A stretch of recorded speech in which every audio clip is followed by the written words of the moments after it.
All right. Welcome to what is normally the longest set of zeros in sports broadcasting. It hits zero, and then we're waiting another 10 to 15 seconds. You had to wait another 10 seconds because I am manning everything that BK normally is, and inevitably, there's a learning curve there. Welcome to another live edition from Texas Sports Unfiltered. This is when you are normally hearing midday with Trey and BK. I am one half of that equation, but BK is in transit right now, moving from the swamp that we call Houston back to the glory land that we call Austin, Texas, baby. That's right. He is going to be in Austinite once again as of this weekend. He is a temporary hobo driving a U-Haul somewhere on I-10 or 71.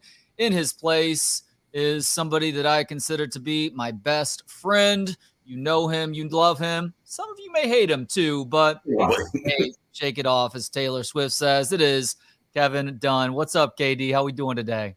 Doing great, doing much better.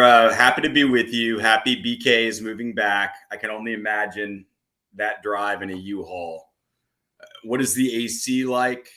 I know we're going to get into it a little bit. Yesterday, I had one of the worst heat days in my life in Austin, and I've been here for a long time. Yeah, the AC situation in U-Hauls is usually not good. And the road situation, specifically on I-10, is a complete mess right now, too, once you get through Katy. We actually make that drive fairly regularly, specifically to Katy, which is where my brothers live. Right. What I-35 has been for most of our lifetimes, but is finally finished and drivable everywhere except just north of Hillsboro, which you aren't hitting a ton of traffic in that construction laden part. I-10 is that right now. You avoid it at all costs, but unfortunately, when you're going to certain spots in Houston, it makes more sense to take the 71 to I-10 than it does taking 290 all the way into the greater Houston area. But if it's that bad, wouldn't you just take 290? It does add a little bit in the way of mileage, and you also, it's a bit of a roll of the dice also, where you go to Vegas and you know that you may very well lose sitting down to play blackjack, but you're like, I'm going to take the gamble this time because if I win, boy, is that going to feel good shaving those 10 minutes off. Yep. Yeah. No, I'm with you. You know me. I have definitely it seems to be a guy gene. And I got it from Bob Dunn, where I'll be driving to Padre. And what does 11 minutes mean, man? You're going to go sit on a beach, but there's something internally for us that making good time just fires us up. It's like a dumb dad trope. The guy who's driving with the family in the back who's refusing to stop too often. Yeah. And I'm a dad right now, and I'm guilty of that. But I was also guilty of that 20 years ago when I was making a trip from point A to point B with my drunk friends. I talked with Bucky about this a little bit earlier on. My drunk friends who were all consuming alcohol on our way to Mardi Gras in New Orleans while I'm the designated driver trying to keep us safe getting there and back. And it would reach a point where they're asking you to take pee breaks because they've broken the seal once every hour or so. I'm like, dude, you guys have to get Gatorade bottles because we're not going to keep doing this. And the other thing too, and this has always been a pet peeve of mine, to your point, it saves maybe 2 or 3 minutes. I refuse to stop on the other side of the highway for gas, for bathroom break, food, whatever else it is. That gas station, that fast food restaurant, whatever it is that we're stopping for, has to be on the right side of the highway.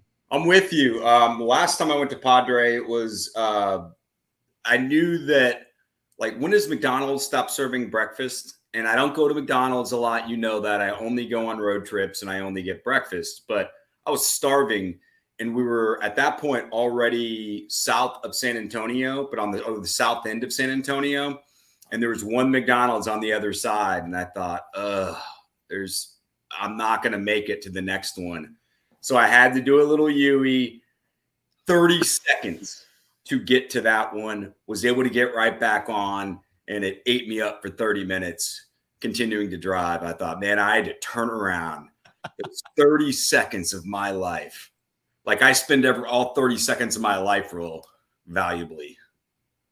Yeah, well, look, I'm thinking about the last, I don't know, 5 to 10 times that I've eaten at McDonald's in the last 20 years since I really cleaned my diet up. It probably has been 5 times total. Some of those have been in the airport, but if I've actually gone through a McDonald's drive-through, it is always for breakfast. Because even Yeah. though I recognize exactly what McDonald's is at this point, their breakfast is hard to deny if you are hankering for I don't know, bacon, egg, and cheese biscuit, and maybe some of those delicious hash browns too. Yeah, the hash browns are great. Egg McMuffin for me. That's usually what if I, when I do eat breakfast, that's usually what I'll do. I'll make my own little egg McMuffin, which is, I got to be honest, much better than McDonald's. But Oh yeah.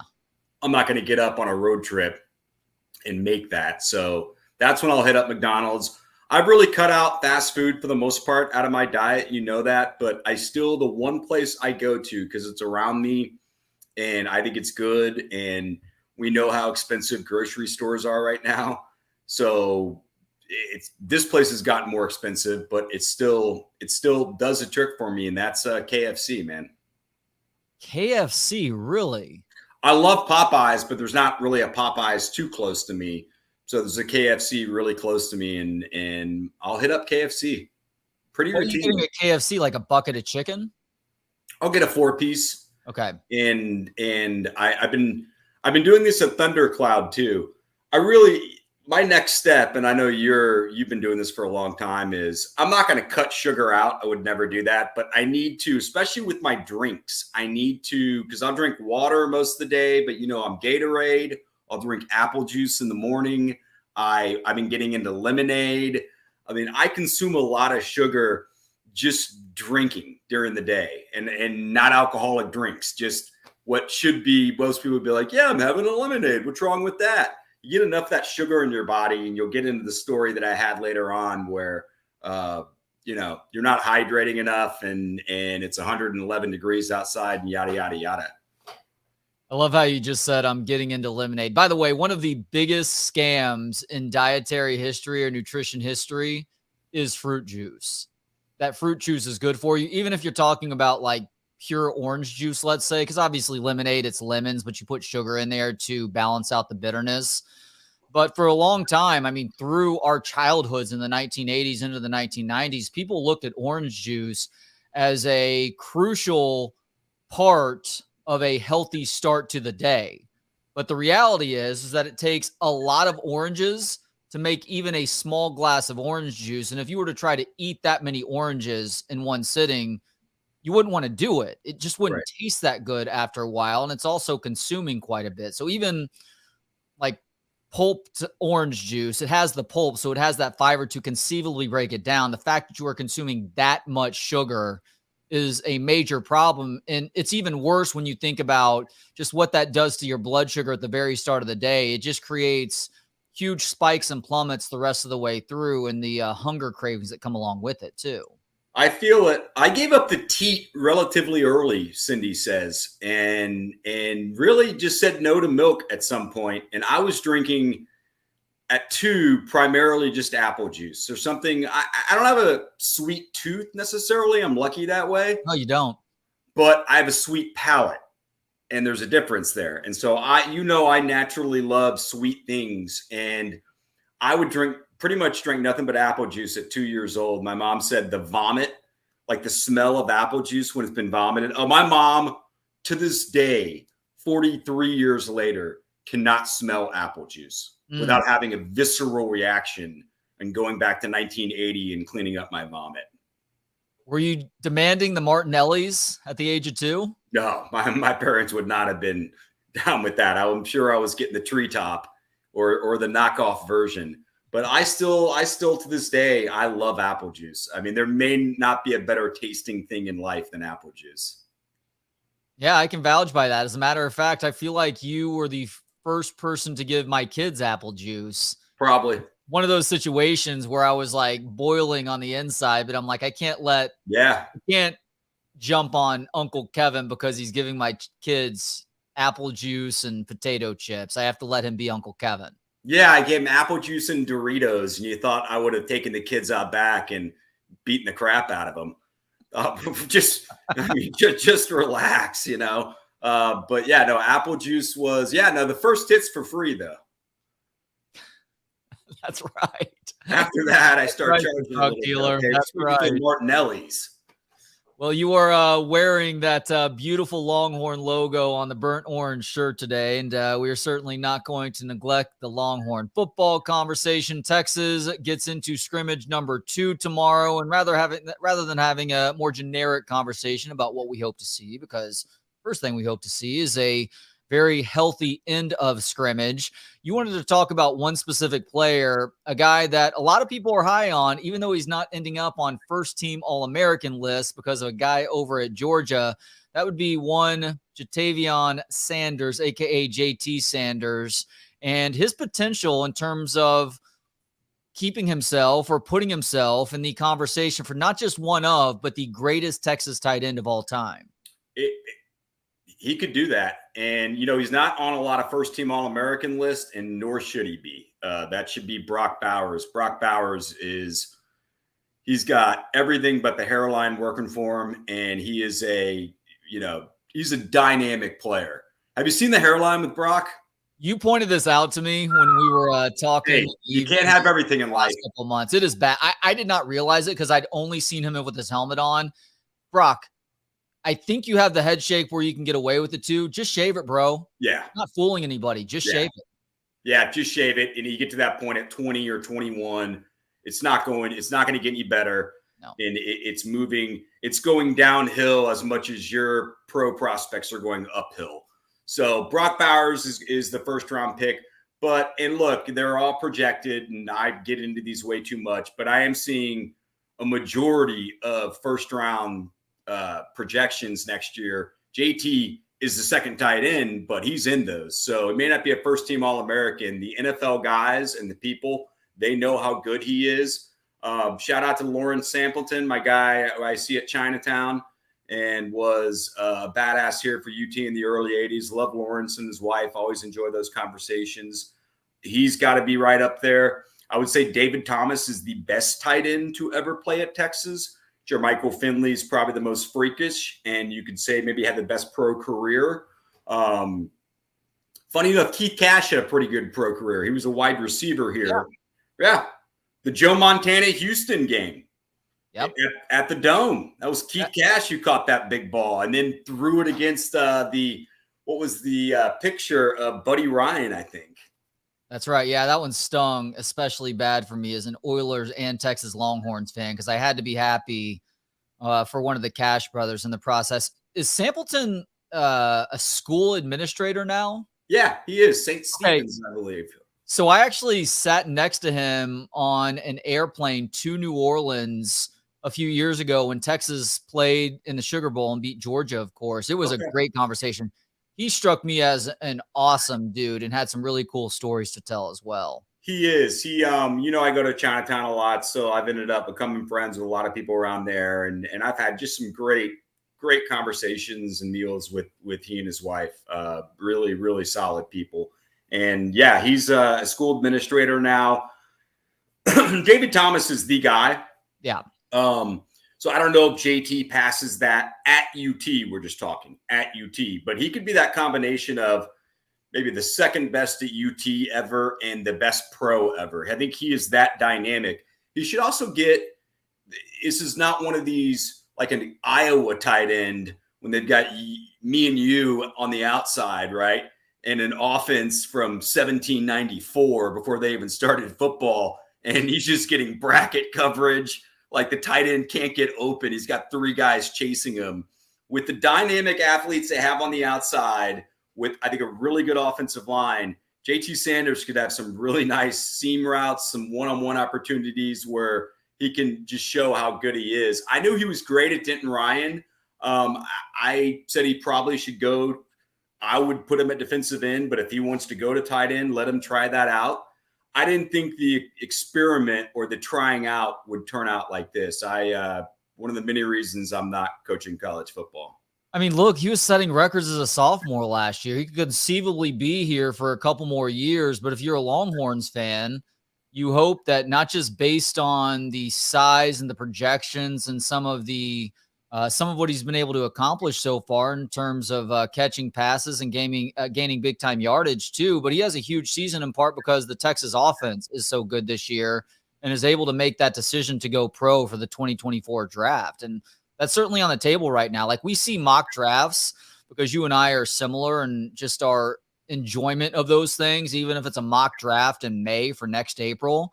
Like we see 3 Longhorn players consistently on the 2024 mock drafts: Quinn Ewers, Xavier Worthy, and JT Sanders. Yep. And the no doubter to me amongst those 3 is JT Sanders right now. Great. Quinn Ewers, look, I'm bought in. I think that he has changed his attitude and his habits, and we are going to see a completely different player this season. Xavier Worthy, it remains to be seen. I think that he could end up overshadowed by at least one of his wide receiving teammates this year, but hey, that's great. If Xavier Worthy is dealing with more single covers, that's going to allow him to show out a little bit more too. But the no doubter amongst potential first-round draft picks on this roster, other than Kelvin Banks, of course, is JT Sanders. Yeah, they've got some other guys. A.D. Mitchell could maybe even turn into that. There's still a lot in front of him, and he's got to show durability and health. But I'm with you on that. And yours is strange. Yours, I almost feel like will be a first-round pick or will be back at school somewhere. Like a school not named Texas?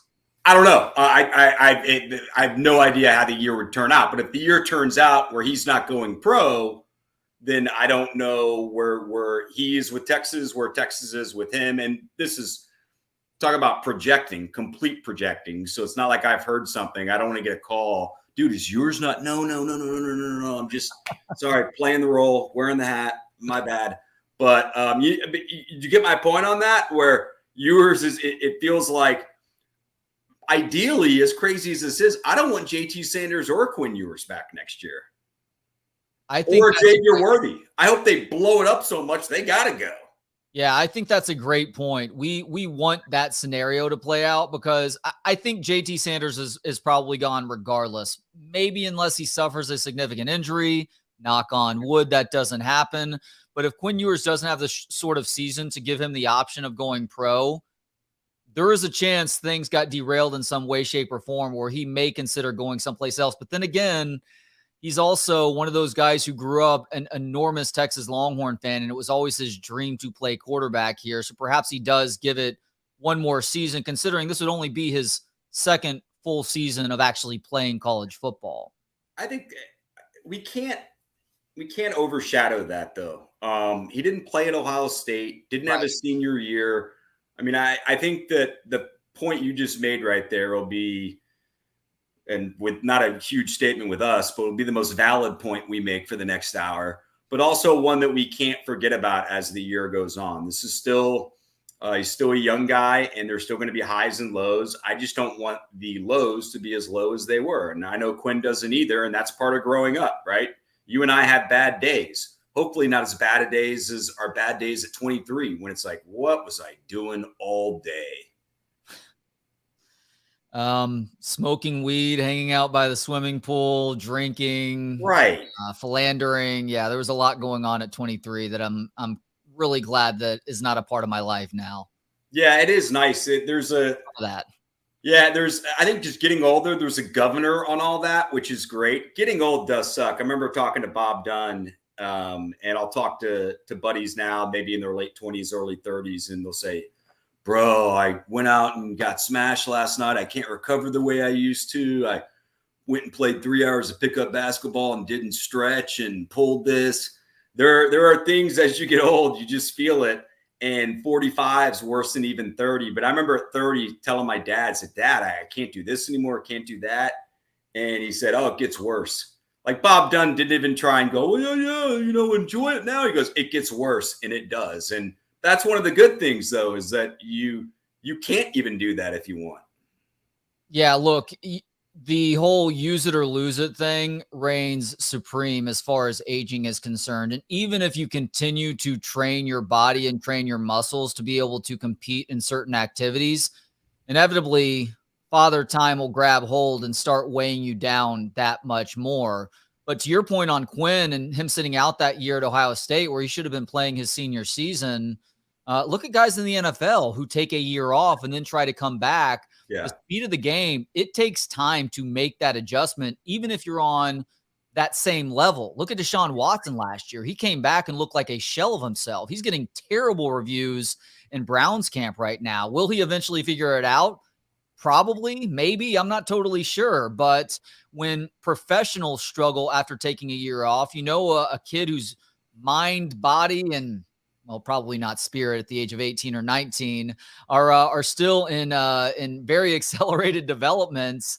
It does take a massive adjustment. But it's so strange though to think back to his last season though, because he was decent in the first game of the year last season. I know everybody wanted to crown him then, and he obviously had a great first series against Alabama. There were no guarantees for the rest of that Alabama game, but he came back against Texas, or against Oklahoma rather, and had an incredible game. Just one of the best games we've seen a Texas quarterback have in that series, and you assumed everything was going to be plush going forward, but then the opposite happened. I will say this about Alabama, though. That game was tight enough, and there was a really influential bad call against Texas in that game, which counted for points. Or would have counted for points. And it was so close that I agree. It's Nick Saban. It's Alabama. Do they make adjustments? Is he hitting guys 50 yards down the field for the rest of the game? Probably not. But you didn't need that much more, man, to get that done.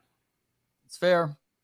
You also didn't need that much. And the Alabama people knew that. I was with an Alabama dad and was showing him and his mom around. And after the game, he looked at me and he said, "We got away with one. Y'all should have beat us." He knew. Yeah, you were at that game. I was at that game also. Weirdly, the best seats that I've ever sat in for a game at DKR. And that was also the hottest I think I've ever felt that stadium too. It was so hot that just standing there, my forearms were sweating like a dirty Armenian, and everybody else felt that heat too. But it was still a raucous crowd. It's not like the heat was tiring people out, and I think it just speaks to how amped up folks were to watch the Longhorns pull off that upset. Now Texas is going through their second scrimmage tomorrow. We hope everybody comes out of it healthy. But I like the fact that they're holding these scrimmages in the middle of the day, and oftentimes holding practices in the middle of the day too, because Sark understands the need to get them ready to be out there for 3 to 4 hours starting on September 2nd, because it's probably going to be close to that hot. So you've got to try and replicate those conditions if you can to help the team to cope with the brutality of the heat. And KD, it is unbelievably hot this summer, even by Texas standards. It was 2011. So I moved back from New York in 2011. I don't know what I did to piss off the weather gods, but I apologize even to this day, 12 years later. But I moved from New York to Austin and moved around, I guess, May, was it? It was the third harshest winter in New York City history. I went from that to one of the harshest summers in Texas history, and certainly Austin history. That was my back-to-back. And 2011 was really bad. I think growing up here, and you're probably the same way, it's not like I moved from California 3 years ago where I can talk about all 3 summers and I was here and I was this. You just got used to it, and they were all bad, and they all were close enough, right? Maybe there was one that wasn't that harsh.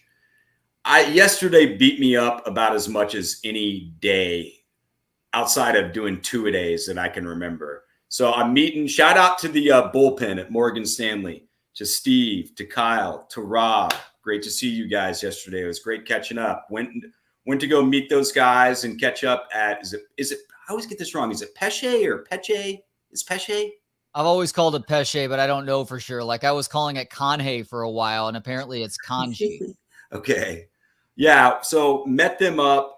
Kyle's a lot like you, knows every single place in town, knows every like good food happy hour, drink happy hour, where to go. So we meet up there, and I get in my car. Now my car had been sitting out in the sun forever, but get in my car and it says 111. So I'm like, it can't be 111. So I get on my phone and it said 109. Jeez. That's African hot. Did it ever get that hot here? Ever? I don't remember it getting like I remember individual days of it getting hot like that, but not a string of like 40 plus days in a row. Right. And that's where it kind of goes back to 2011.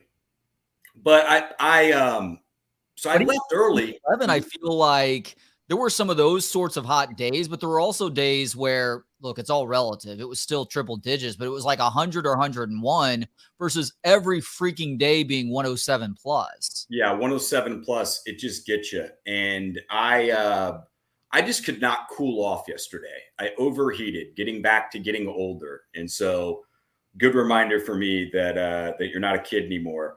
But I ended up taking, I was just going to take Guadalupe and just zip down there, and I just didn't think about it. It was move-in day at UT. Oh, So I'm zipping by like I always do. That's a 10-minute drive for me. And I get to around the Fiji House Communications building, and it's not moving. Where I've got two red lights that I just sit through. Like, what's going on? It's got to be construction. So I take a right before 24th Street, and I'm going to cut over at that point and just get to what I should have done the whole time, which was take Lamar. It was 3:45, man. Lamar was not going to be packed. I don't know why I didn't do that. But I have not been stuck in campus traffic that I can remember. And it's 111 in my car. So my car is finally starting to cool down. I'm sticking my head in front of the vents, just trying to get anything. I've already downed my huge deal of water. Got like half of that left. And I'm thinking, oh God, am I going to be able to get what should be 8 minutes away? So I cut across 24th. I'm going to be smart, not take a right and just go straight down there because I see some cars. I know some alleys. I know some back cuts. Guess what? I get in an alley and get stuck behind people that are just sitting in the alley trying to go straight, and there's people from the left going there. I'm probably not doing a good job of explaining this, but it was that big of a shit show. I'm sitting there 15 minutes in an alley. oh I've never been happier to get to Lamar than when I did. Left at 3:45, just got to the place at 4:30 to meet those guys. You know more back alleys and shortcuts in this town than anybody that I've ever met. And it's not even close. I don't know who or what second place is, but it's maybe a little bit of like Wayne Gretzky versus the second best hockey player of all time.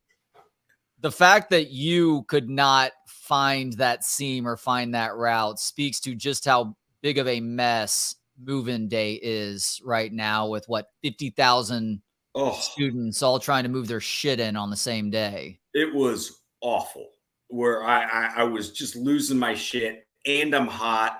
Not hot. I am overheating. So you were overheating. You weren't even necessarily walking or bike riding. You were literally overheating just driving in your car. That's how hot it is right now. Yeah, although early in the day I did, and I was never able to cool off. And once I got in there, it was just too much. By the way, me knowing back routes and little alleys, and the reason I do is just because I lived there forever. It actually got me in trouble because I tried to wiggle out of that jam. Yeah. More than most people would have said, you know what? Take the effing right on 24th Street. Take that all the way down to Lamar and swallow it if you got to sit in front of a red light once or twice, okay? And I wasn't going to do that. And all it did was add to my frustration and add to the trip. I only know this because there aren't many people that I will let backseat drive me. But you are in that rule of exceptions, and you, without fail, will help us avoid as many lights as humanly possible. If it means taking a side road through a neighborhood or something. So look, that strategy works for you 99% of the time. This was the 1% where it didn't, and it was a perfect storm of conditions that just maximized the misery for you too. Yeah, and I finally had to swallow it and say, you know what? So I ended up going around Pluckers and Towers. I mean, the circuitous route that I took makes no sense at all. But I was just trying, and finally I said, look, man, just get to MLK. That's all you got to do, okay? I don't care how you do it. I don't care what you see in front of you. It's not a 360-pound defensive lineman who can outrun you, is going to destroy you. Just swallow it. So I finally did. But yeah, yesterday was I forgot what moving day was like, but yesterday was also about as hot as it gets. So, I mean, look, you and I can laugh at some of the weather stuff. I don't know when weather turned into what it did, where it's got to be 24 minutes of the newscast, especially when it's the same thing. And I think there are a lot of warnings we get that kind of living in almost too safe of a society. It's life, people. I get the heat warnings with this. I actually yesterday I got it. I thought, no, this is dangerous.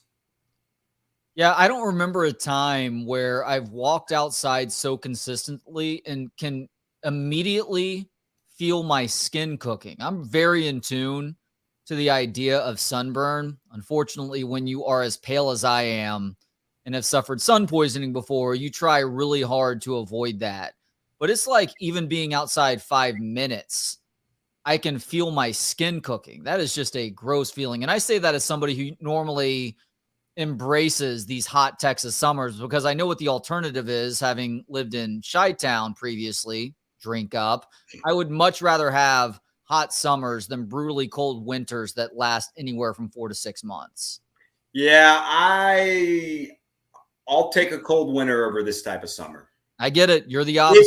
We've Hey, known this about one another for a long time. As much as we are alike, that's a difference. Assuming I don't have to shovel snow out of my driveway and get up an hour and a half before to do that. So in fairness, when I lived in New York, I never had a car. So if I got to layer up a little more, I'm fine with that. But there's no layering down once you get down to mesh shorts, free balling, and a white tee, As my wife says, it's getting out there and shoveling snow in the dead of winter when you've been completely inactive physically for the previous couple of months is how you have a grabber.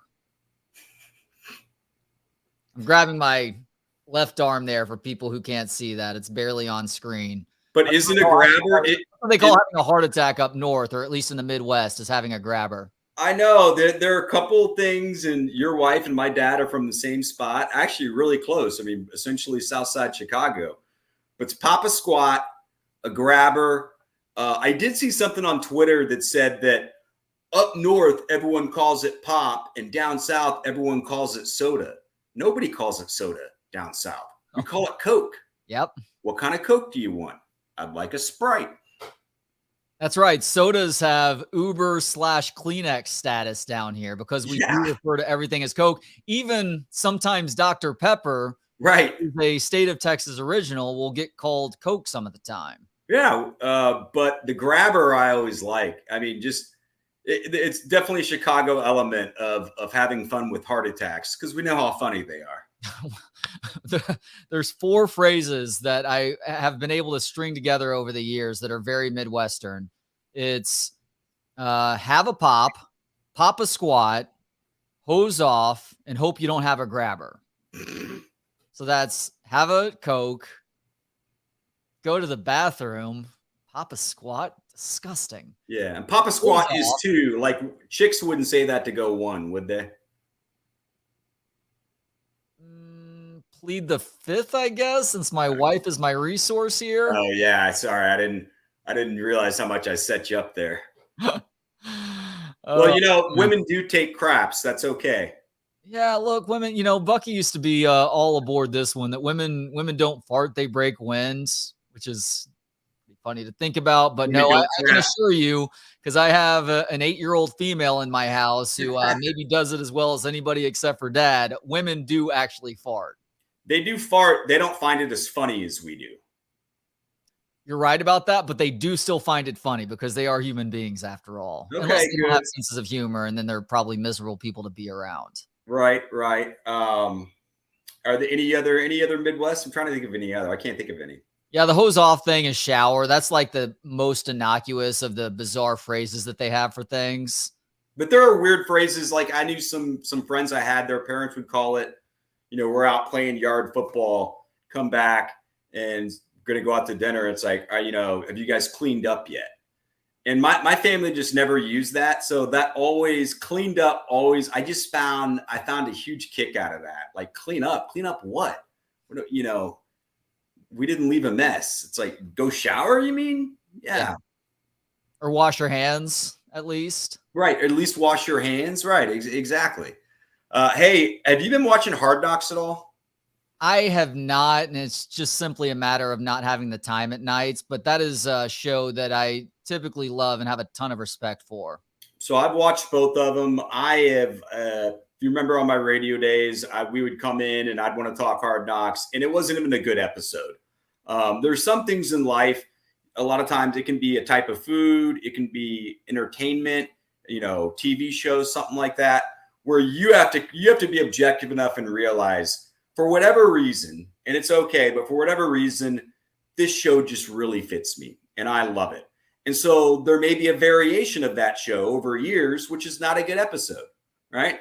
And I can even tell now when they're not great episodes, and I still love it.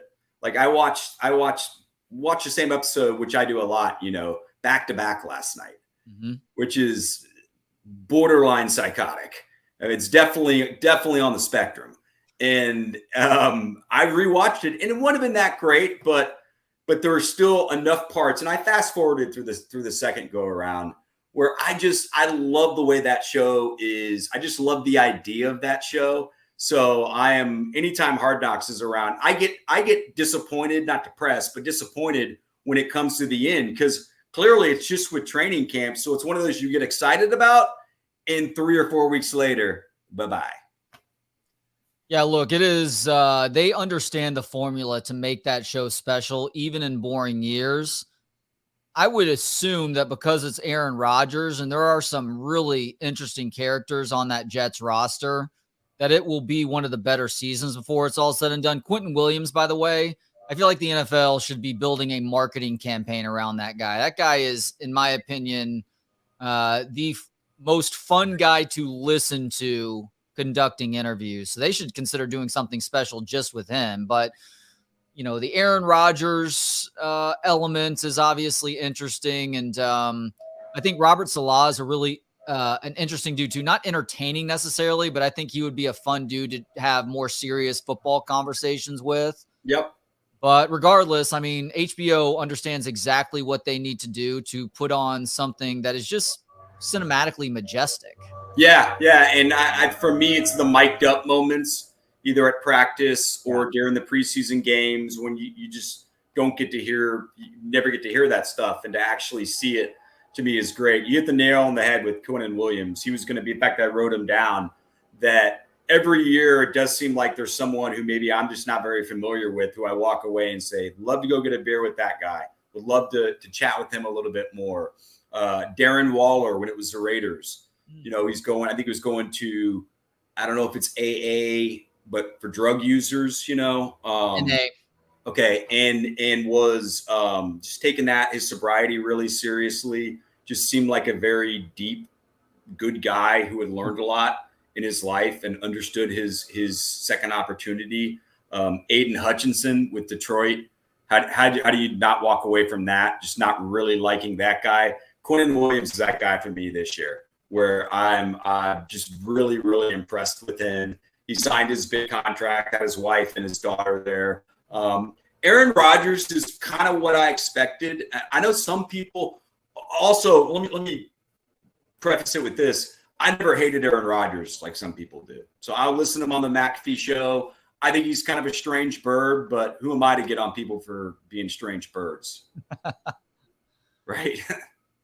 I mean, you're right about that with Aaron Rodgers. I think that he gets a little bit too far over his skis at times in talking about certain things. And I think sometimes he's full of shit, but we're all full of shit at times. But I've never had the outright hatred for him that some have either. And like, for the sake of the health of the league, I hope Aaron Rodgers can figure it out in his late 30s. I forget if he's technically 40 years old now, but if he's 39, I hope he can figure it out and help the Jets to become relevant, because that franchise has been a colossal joke for our lifetimes. Yeah, I'm about to say our lifetime. Out and be competitive in what should be a pretty good division on the AFC side of things only adds to the overall intrigue. Yeah, I was about to say Zuriel. I was like, no, it's Ken O'Brien and Mark Sanchez. So yeah, you're right. Our lifetime. I mean, when that's your heyday in the last 45 years, that says something. Yeah, Aaron Rodgers has the potential to be entertaining. He's proven that on the Pat McAfee show before. But he's also very guarded too. And in a situation like that, like I know the video was floating around of him and Sauce Gardner doing their celebration where they're sticking their hands up. Yeah, and they're passing the J and smoking the fake J, which is a pretty amusing celebration, I would say, or congratulations to your teammate. But he's probably also very aware of not saying or doing anything that's going to turn into just a complete distraction once the season gets going. Yeah, he's been on it a lot more than I thought because originally he said I don't want to be a part of it, and he's been a big part of the first two episodes as he should be. And there are definitely some moments with teammates and other stuff when they're in preseason practice games and he's going up and talking to people. And I think this guy's not nearly as bad as some people want to paint him out to be. But then there's also some moments where you can't even call it confident. You can't even. It's just arrogance and cockiness. And look, he's one of the best football players of all time. I bet both of y'all could have a really interesting conversation. He probably wouldn't want to talk to me for too long as I'm getting into his Cal days. And not that I can't talk about other things, but there's a lot of alternative lifestyle, healing or medicine or things that you are just a lot more educated on. And so you would know if he's probably full of crap with that, but he microdoses, right? Yeah, he has become a big proponent of psychedelics. He's talked about his experiences with ayahuasca and how that really helped him out prior to winning an MVP a couple of seasons ago. Now, last year was not great necessarily, and part of that was the personnel around him too. But even in watching Aaron Rodgers last year, it felt like he had slowed down just a little bit. I don't know if that is more a matter of him understanding what is happening around him and not trying to put himself out there too much for perseverance sake. But I will be really interested to see what he has this year because he's got a great cast around him. Like Garrett Wilson, he's a stud. I mean, he has some guys that were a part of his Packers teams recently. Sure. Alan Lazard, who is a dude that I like going all the way back to his Iowa State days. Randall Cobb is also there now, too. There's another wide receiver that I'm not thinking of. They got rid of Elijah Moore. They got rid of Denzel Mims. Anyhow, it's neither here nor there. He has good weapons around him now, and they also have what is potentially one of the better defenses in the National Football League, too. So for as much as things weren't in place for him in Green Bay last season, the opposite is true now in East Rutherford. Yeah, I think not just for the two Hard Knocks, but just from reading on stuff, I think their offensive line is going to be a huge question mark for them. Mekhi Becton has been running second team because they said his durability needs to get there, a.k.a. you came into camp out of shape, and we need to get you in shape. In fairness, they had an awful practice scrimmage against a team where Rodgers was just getting not hit because he can't hit him, but they would have been sacks. And I looked it up, and they were missing 3 starters. So I honestly don't know how good their offensive line is going to be, but I think their offense will go as far as the line takes them. They also signed Dalvin Cook, too. Yeah, it's interesting to hear about Mekhi Becton. I'm shocked that a guy who coming out of, Louisville, who was like 6'7", 400 pounds, is having a hard time keeping in playing shape in the offseason. I know. And it's hard for me to get on people. I would use camp to get in shape, too. I mean, if the football thing fails for Mekhi Becton, maybe he can try out as one of Lizzo's backup dancers. She'll shame him into shape. I heard that. That story was way too good, man. Almost like you can't make that up, right? It is crazy that Lizzo, who has been at the forefront of making sure that people of any body type are seen as beautiful, regardless of whether they're complete fat asses like Lizzo is fat shaming her backup dancers. I guess that's like the if we're going 1 to 10, the 5 who hangs out with 3s, getting on the 3s for wearing too much makeup. I'm not totally sure there, but it is ironic to say nothing else. And good news for football fans based on that. We don't have to deal with Lizzo as part of the Super Bowl halftime show this year. Apparently she was a contender to perform this year, and now that's completely off the table. So she got canceled for this? She didn't get completely canceled, but she's having to eat some shit right now, as she should, by the way. Okay. Well, is it low? Is it, You're really showing yourself as that hypocritical? Yeah, you need to pay a bit of a price for it. Should you be canceled outright? No, absolutely not. People make mistakes, but considering the sanctimonious nature that you've talked about, not body shaming people because you've had to deal with a certain amount of it in your life, you can't turn around and do that to people who are as close and reliant on you as her backup dancers are. And we're not even getting into some of what was happening in Amsterdam with the backup dancers being forced to take bananas out of strippers' bonus holes. Oh my God. Yeah. Wow. Hey, we're going to continue the NFL talk here in a sec because Tyreek Hill made an interesting admission. Beforehand, though, I wanted to give a quick shout out to all of our sponsors. We are so thankful for everybody who is helping to support this channel in some form or fashion. Of course, that includes our sponsors, everyone from audiovisual consultations to Altstat Beer, Syntex Tickets, 7-Eleven, Relax the Back, Woods, and Top Gun Equipment Rentals and Lawn Equipment. KD, so many great people are on board right now, and we've received such positive feedback from folks who are able to watch and or listen on that free app. So thank you to everyone. We're 2 weeks into this deal, and it really does feel like the sky's the limit here. Yeah, it does. It's been a lot of fun for all of us, and it's been fun because we've gotten a good reaction, and people have been participating and subscribing and watching, and it should be a really fun year. Hey, before we get to the NFL, is there a TV show? Is there some type of entertainment? Heck, it can be a type of food. Kind of what I'm saying, that where you understand that you're going to like it no matter what, no matter how good the product is that day. Oh, you're talking about in terms of Hard Knocks. Yes, you talked with me about that pre-show, and I completely forgot about that. My apologies. You had a lame day. You had Bucky for 2 hours, okay? Even if I play like complete shit playing volleyball, there will always be some level of enjoyment for me because if nothing else, I'm getting out there and getting a natural form of exercise. As far as a TV show is concerned, man, I can turn on just about any episode of Curb Your Enthusiasm and be amused. Okay.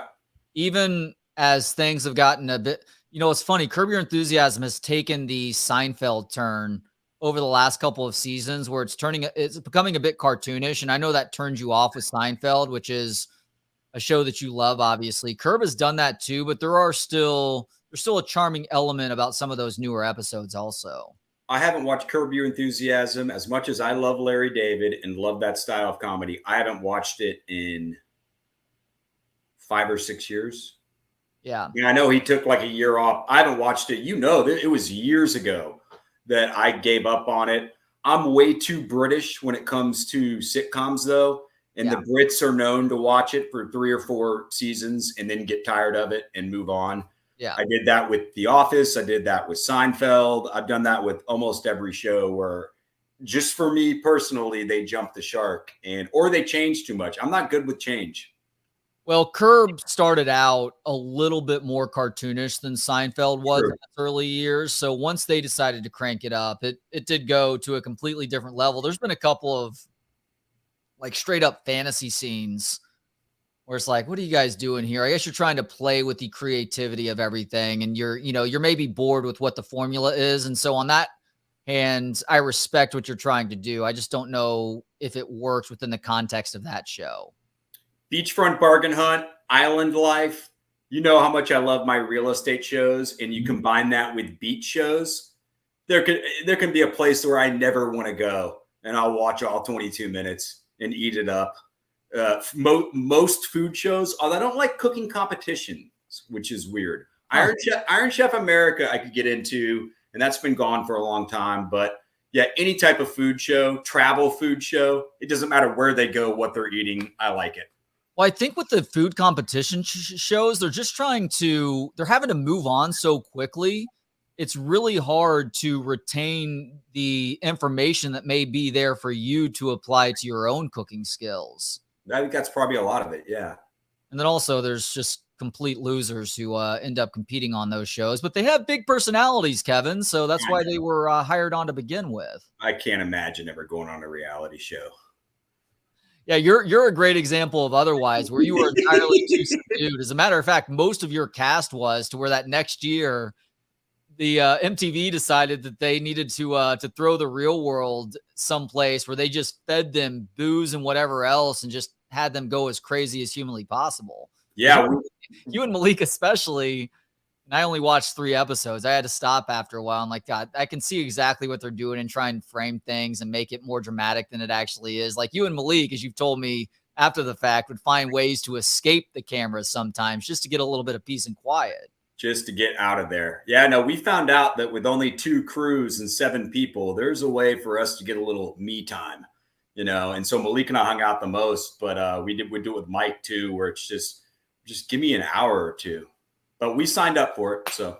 Yeah, there is one other show that I want to mention, and this isn't necessarily Hard Knocks territory just yet because it is a newer show, but every episode of season 1 was good, and my wife and I are looking forward to season 2. It's called The Bear. It's on Hulu, and it is a show about a world-class chef who moves back to Chicago after his brother commits suicide to take over the Italian beef sandwich deli that his brother was running. And it really gets into the intricacies of the kitchen. There's also, it's incredible writing too. I mean, the narrative's really good. Great dialogue. They got a great cast of actors too. Highly recommend that one, at least through season 1. I've heard season 2 is great. And they take a pretty drastic pivot at the end of season 1 as well that will have them in the same general setting, but they're basically blowing everything up and starting from scratch. And I can't wait to see how that one plays out. So for you as somebody who doesn't watch a whole lot of fictionalized television, you may actually enjoy this one because of the cooking element and some of the other things that I mentioned. Sounds good. Now help me out, old man here, because you're the one who got me on Netflix, and I've gotten pretty good with that, relatively speaking. Hulu's different. Like it's a different. I can't get Hulu on Netflix, is what I'm asking. You cannot get Hulu on Netflix because they're competitors, right? They are competitors, but I'm also happy to hook you up with our Hulu login too. You are family after all, Uncle Kevin. Yeah. Tell you what, drop the kids off. I'll get some Cheetos, some Kool-Aid. I haven't had Kool-Aid forever. I bet Fat Trey as a kid put a bunch of sugar in that Kool-Aid. Weirdly, I was not a huge Kool-Aid guy. What? That makes no sense. I know. It was much more about the sodas for me, so maybe it does make more sense because the sodas have even more sugar than the Kool-Aid did. I haven't had Kool-Aid in forever. When I was doing stuff for LHN and doing games, I used to love, obviously great, but any of them, the Gatorade they'd have. And for football and for baseball, it tasted like Kool-Aid. It was odd because you would think it'd be more watered down for athletes, and it was not. It was thick. It was syrupy. So I'm glad you just mentioned that because that was always my problem with Kool-Aid, Gatorade, and even Coca-Cola. It gave me that same taste in my mouth where my mouth was just way too sticky after I drank it, and it wasn't thirst quenching at all. Like even Gatorade as a fat kid, which I would drink during sporting events, I would have to water it down. No, I water mine down. I got 2 ice cubes in here right now. Like I liked the powdered Gatorade more than the regular Gatorade, specifically because I could control the dosage of whatever it was I was consuming in relation to the amount of water that I put into the mixture. Are you anal with how many ice cubes you put in there? Well, you know me. I do go Indian style. Water, no ice. Water, no ice, man. Water, no ice. And the same thing can be said for the Gatorade too. Like I may put a couple cubes in to try and get it a little bit cooler, but I don't want the ice getting in the way of my ability to drink the beverage. I'll put like if there's, when the ice comes down, if there's like little shards, I'll put them in my apple juice even, or, I'll put it in orange juice. I put a little bit of ice in almost everything because I need it watered down.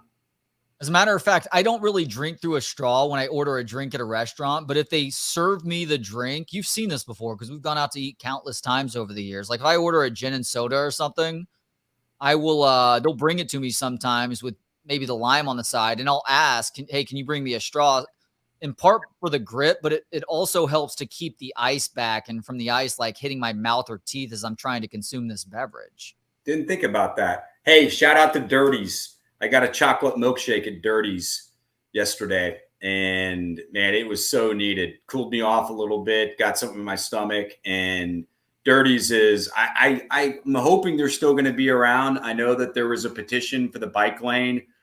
I still see that place packed, and I see it packed. I ran into Ed Clemens. Shout out to Ed, probably a couple of weeks ago in there. I mean, I'll run into all types of people, but of all ages. It's not just college kids. So I know we're losing a lot of stuff in Austin. Can we keep Dirties, man? Can we keep the good cheeseburger and cheese tots and all that stuff? You know, Dirties is an institution. I believe that it is supposed to go away, not because of a bike lane, but because of that light rail transit plan that was passed by voters that first fall after COVID, too. It was very bizarre that people were so willing to fork over billions for this transit plan. Not to say that Austin doesn't need some sort of better public transportation system, but the plan seemed disorganized, and it also felt like it would inevitably at least double, if not triple. And here we are a couple years later. And what do you know? We've underestimated by billions of dollars, and it's probably going to be billions more too. Yeah, that plan maybe never sees the light of day, which is a bummer for the sake of a light rail or a good train system, but it's good for Dirties, KD. Hopefully that means Dirties is around for a lot longer. Look, yes, I will take, because I'll probably be living in this area anyway. So not to get selfish on it, but I will. Mass transit, just I know we need it in Austin. We've needed it for a long time, certainly a lot more since the turn of the century when this town completely changed and turned into a big city. But the way it's so spread out, I don't think we've gotten the right idea yet. And I hate to be that guy, because I'm not shitting on people that are trying to come up with ideas. You're 2 steps ahead of me because I've got nothing for you. Look, I will shit on those people who are trying to make it happen. If you think that a light rail or a train plan is good and you're not putting that train, talking specifically about Austin here, it's different if you're in a big city like New York where you can't do this necessarily. But if you are not putting your train system down the spine of the major thoroughfares, north and south in this city or east and west in some cases, then you're fucking failing, guys. Yeah, agreed. That's how you get people to take part in the transit, not by having them wind through random stretches of North Austin and past the soccer stadium and then over to the east side and stopping right next to the Hilton Hotel. That was a train system that was destined to not be utilized as much as you were hoping when you paid the probably billions of dollars to put it in place. Yeah, we got to figure something out. Maybe Elon can help us out since he's a Austinite now. Supposedly Elon is trying to help by digging a tunnel that goes completely under the city that allows traffic that doesn't want to stop in Austin to avoid the mess that is I-35. But hey, that'll be a topic for another show. KD, we're at the end of our hour now. We're a little bit over the hour. So there's a couple of topics that we're going to hold on to. Okay. Always a pleasure, my friend. We'll get into some of those things coming up next week. Y'all have a great weekend. Take care. Thank you to everybody for watching and listening. If you are watching on the Texas Sports Unfiltered YouTube channel right now, we do appreciate those thumbs up clicks as well as subscribing to the channel if you haven't done so already. And do remember, we do have that free app available on the Apple App Store as well as through the Android App Store. Just search Texas Sports Unfiltered. Should be the first thing that pops up. For Kevin Dunn, I am Trey Elling. Thank you so much. We will talk to you on the other side. Have yourselves a great weekend and hook 'em.